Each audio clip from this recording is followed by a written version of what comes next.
Boa, rapaziada. Tudo certinho aí, senhoras e senhores? Na manhã do gato? Tudo bom? Bom, vamos lá então. Hoje vai ser assim, olhando só pra carinha. Não vai ter imagem bonita, só a minha cara mesmo. Logo, não é bonita. Então, a gente vai falar, a aula vai ser um pouquinho mais curta, para tentar entender como que a chegada dos nazistas ao governo alemão vai desencadear na nossa Segunda Guerra Mundial. Beleza? Eu vou pedir então para que vocês já deem uma olhada aí no seu livro, já deixe o seu livro aberto aí na página 121, por favor, tá bom? Enquanto você pega seu livro, eu vou dar o um recadinho. Aí, por favor, não esqueça de colocar seu nome, sobrenome e a sua turma nos comentários do grupo do Facebook, hein, Pé de Breque? Não é colocar no YouTube não, cabeça gorda. Irmão? Então vamos lá. Então, a gente deixa aí, por favor, deixa pra gente aberto na página 121, que a gente vai até a página 123. Firmeza? A gente vai usar uma, duas, três imagens aqui. Então é o seguinte, meus queridos, a gente vai tentar entender como que ocorre esse processo de eclosão, quer dizer, quando de início da Segunda Guerra Mundial. A gente viu que, por causa da crise de 29, da miséria que se espalha no mundo, a democracia e o capitalismo liberal eles vão ser muito questionados. Começam a surgir, então, medos e algumas certezas. O medo que surge mais na Europa, principalmente, é de que ocorra o que ocorreu na Rússia, que se tornou União Soviética. A crise de 29 ela estoura nos países capitalistas, mas a União Soviética não vivia um regime capitalista, vivia um regime dito socialista, beleza? Tá. Por isso ela sofreu menos, mas não quer dizer que não tenha sofrido. Sofreu um pouquinho sim, beleza? Mas não passava uma miséria tão grande quanto os outros países europeus. A crise de 29 vai arrebentar mesmo as economias dos países capitalistas. Estados Unidos, Inglaterra, França, Itália, Alemanha. Só que os países que ainda estavam pagando as contas da Primeira Guerra Mundial, Alemanha e Itália, essa crise vai ser ainda maior, tá bom? E justamente nesses países começa a aparecer um tipo de ideia que é preocupante. São aqueles governantes que trazem as soluções fáceis para resolver problemas muito difíceis e que também gostam de apontar culpados, certo? Dizem que tem sempre alguém querendo ferrar com eles. Esses tipos de governantes que trazem soluções fáceis e apontam os culpados para as crises muito complexas começam a ganhar voz. Essa molecada, que a gente chamou daí de totalitaristas, os regimes totalitários, quer dizer que vão ter controle total, vão chegar ao poder na Europa. A gente falou sobre alguns, a gente citou alguns, né? O Franco na Espanha, Salazar em Portugal, Mussolini na Itália e o Hitler na Alemanha. Aqui, um período, a gente falou que o Vargas também tem um regime totalitário, né? Alguns historiadores tratam o regime de 37, de 1937 até 1945 como um regime totalitário no Brasil, beleza? Porque Vargas vai controlar de forma muito agressiva. Vamos lembrar que algumas características do regime totalitário: controle da informação, censura, militarismo. A gente vai ter também uma espécie de nacionalismo exacerbado, onde você só tem importância se você fizer parte da nação. Como indivíduo, você não tem importância nenhuma. Você só tem importância como parte do grupo, beleza? Que é, inclusive, uma coisa que a gente trabalhou no fascismo. Lembra no fascismo? O que dá origem ao nome fascismo, que é o fácio, que é um machado composto por várias varinhas. Quer dizer, a varinha sozinha ela é frágil, mas a vara junto em torno de um cabo, de um machado, ela se torna muito forte, beleza? Geralmente esses regimes totalitaristas, desculpa aí. Geralmente esses regimes totalitaristas, eles são encabeçados por um líder, que é o salvador da pátria, certo? E esses líderes, eles vão, então, servir como um messias, alguém que foi mandado por Deus para conseguir levar a nação de novo ao seu crescimento econômico, político, social, beleza? Então seria um condutor, um motorista, um piloto da nação, firmeza? E não é à toa, por exemplo, nós temos o Führer na Alemanha e o Duce na Itália, né? os condutores da bagaça, o nosso Führer, nosso líder, nosso pseudo-imperador. Esses regimes totalitários, eles são muito parecidos, mas existem alguns pontos de diferença. A gente viu, por exemplo, que o nazismo batia muito na questão do antissemitismo, quer dizer, de ser contra os judeus, beleza? E pregava o arianismo, quer dizer que a raça ariana era superior e que as outras raças deviam servir à raça ariana.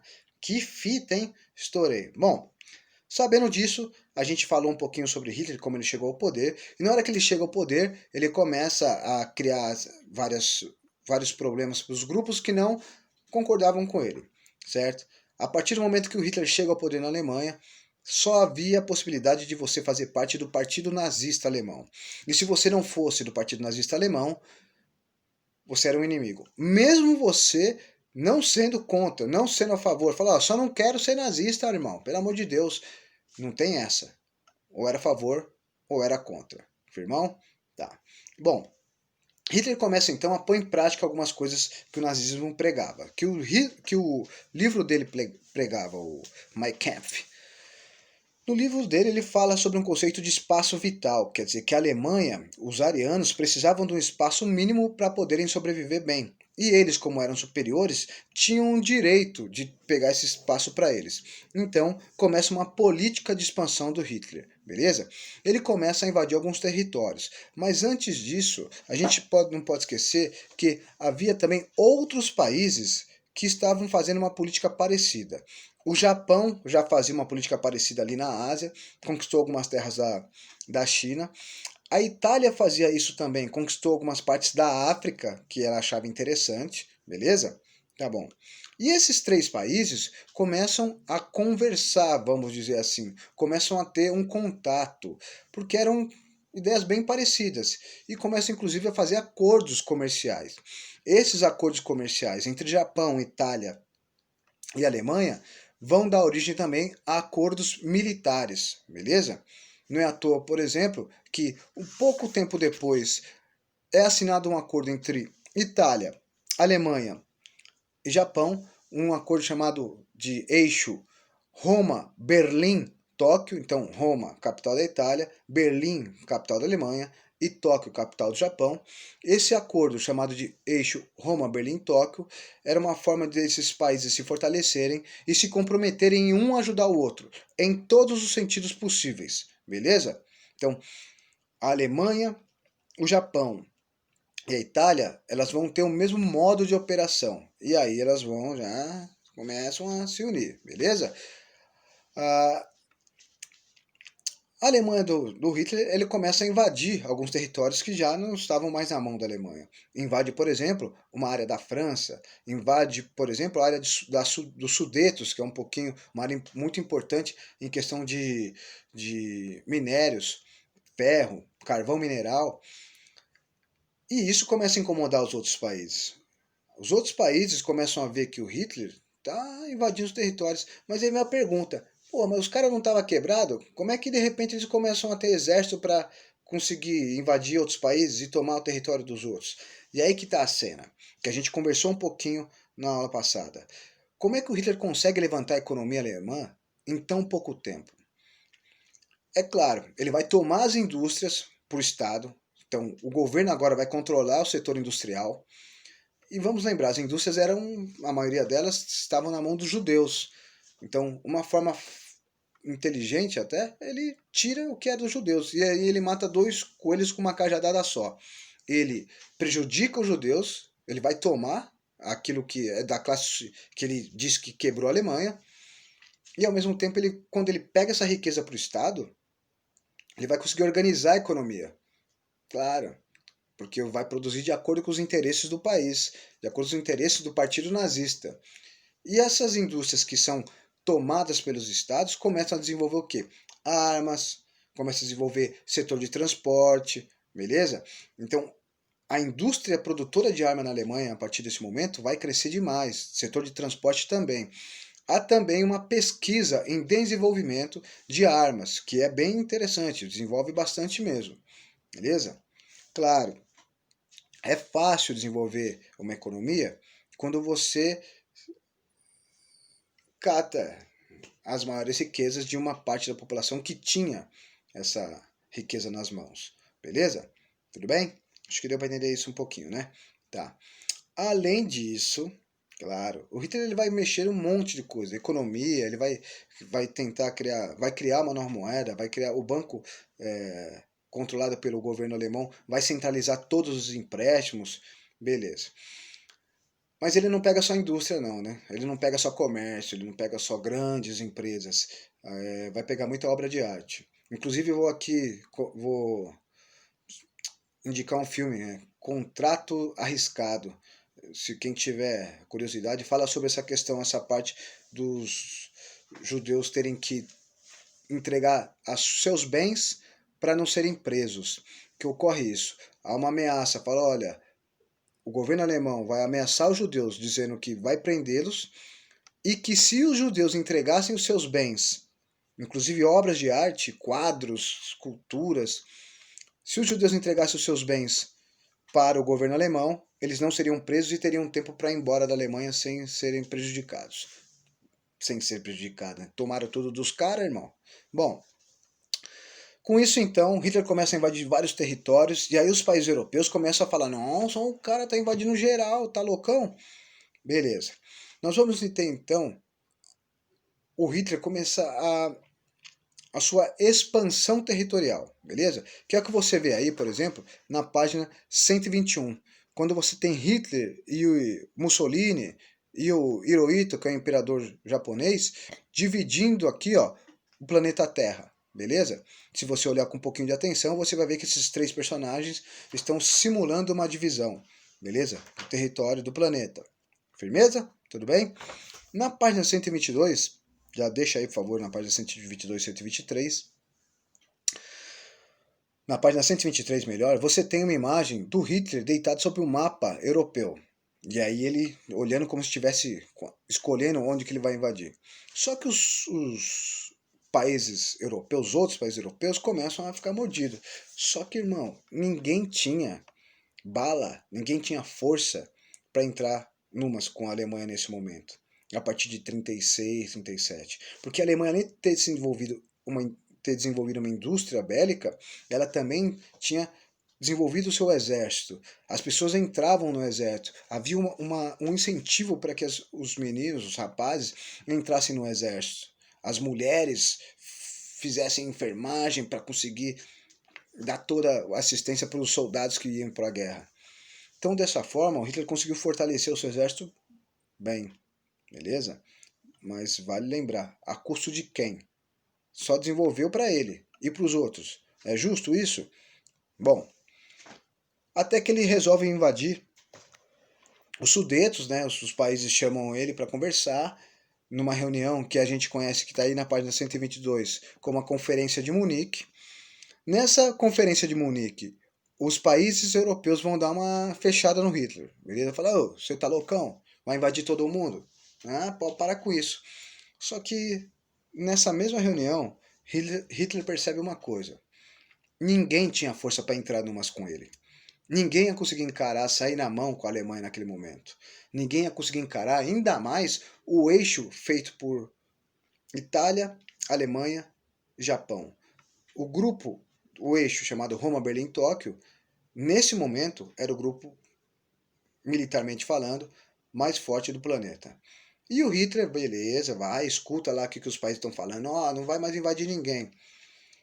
E ele percebe que os países estão enfraquecidos quando, na Conferência de Munique, ao invés dos países pedirem para Hitler devolver os territórios que ele invadiu, os países falam, beleza, você fica com o território que você invadiu, mas não invade mais ninguém, hein? Ai, ai, ai. E aí, mano, é o milho. É claro que o Hitler vai falar, putz, os caras estão com medo lá. É mesmo? Beleza. Só tinha um problema. Só tinha um país que talvez desse um pouquinho de medo no Hitler, que era um país que estava do outro lado. Se do lado do mapa, né? Vamos pensar do lado do mapa. Se do lado esquerdo ele tinha aí França, Inglaterra, Bélgica, do outro lado ele tinha a União Soviética, grandona, gente pra caramba, exército numeroso, firmeza. Só que o Hitler, como a gente conversou, ele era anticomunista total, antissocialista até umas horas. Para ele, o socialista tinha que morrer tomando paulada.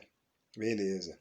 Por isso, havia uma certa tranquilidade na Europa de que o Hitler não entraria numa guerra grande, porque ele estava cercado pelos inimigos. De um lado ele tinha a França, aqui ó, de um lado ele tinha a França, Inglaterra, Bélgica, e do outro ele tinha a União Soviética. Mas o Hitler é malandro. Ele assina a Conferência de Munique falando, beleza, não vou invadir mais ninguém. Mas aí parece que é para ganhar tempo. Porque enquanto isso ele busca a União Soviética, o governante da União Soviética, o Stalin, que também é uma forma de totalitarismo, e faz um acordo. Eles assinam um acordo. A Alemanha e a União Soviética, que eram inimigas mortais, surpreendem o mundo assinando um acordo. O Pacto de Não Agressão, certo? O Tratado de Ribbentrop-Molotov. Ai, ai. Então, Ribbentrop-Molotov. Esse acordo entre a Alemanha e a União Soviética, que eram inimigas mortais, surpreendeu o mundo por quê? Porque esse pacto de não agressão diz que nem a Alemanha, nem a União Soviética vão se agredir. Eles não vão entrar em guerra. Cada um fica com o seu aí, vive sua vida e dane-se o resto. Rapaz, isso faz com que Hitler, então, não tenha mais inimigo desse lado. Que ele possa se concentrar só desse lado. Ah, meu chapa, isso vai ser um perigo, beleza? Para piorar, esse mesmo acordo do Pacto de Não Agressão assinado entre União Soviética e Alemanha, nesse mesmo acordo, a União Soviética e a Alemanha dividem a Polônia entre si. Dividem, falam, ó, essa parte da Polônia é minha e essa parte da Polônia é sua. Eles só esquecem de perguntar para os poloneses se os poloneses estavam afim dessa divisão. E aí, Hitler invade a Polônia. E a partir do momento que ele invade a Polônia, ele está quebrando um acordo que ele fez lá na Conferência de Munique. Na Conferência de Munique, quando ele assinou, ele falou que não ia invadir mais ninguém. E se ele invadisse, estava declarada a guerra. Bom, ele invadiu. Invadiu a Polônia. E aí, meus queridos, quando ele invade a Polônia, no dia 3 de setembro de 1939, começa a Segunda Guerra Mundial. Começa o conflito que até hoje matou mais gente na história da humanidade. Beleza? E aí, nós vamos ver isso em cenas de um próximo capítulo. Firmeza? Tudo bem? Eu vou indicar alguns filmes também para que vocês vejam na aula aí. Eu vou colocar os nomes, e aí vocês procurem. Eu tenho os filmes, mas eu não tenho como passar eles aqui para vocês por causa dos direitos autorais, né? Tive até um probleminha sexta-feira com uma questão de um documentário que eu passei inteiro, e como é de inteiro eu tinha que pedir autorização.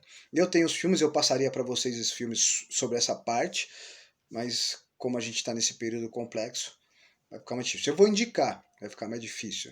Eu vou indicar os nomes e aí vocês procurem aí na internet, quem conseguir ter acesso já passa pro camarada, firmeza? Tudo bem? Mas é desse jeito. Eu espero ter ajudado vocês um pouquinho nessa parte de entender como que essa guerra vai começar. E se tiver qualquer dúvida, manda nos comentários aí ou manda no privado para mim. Firmeza?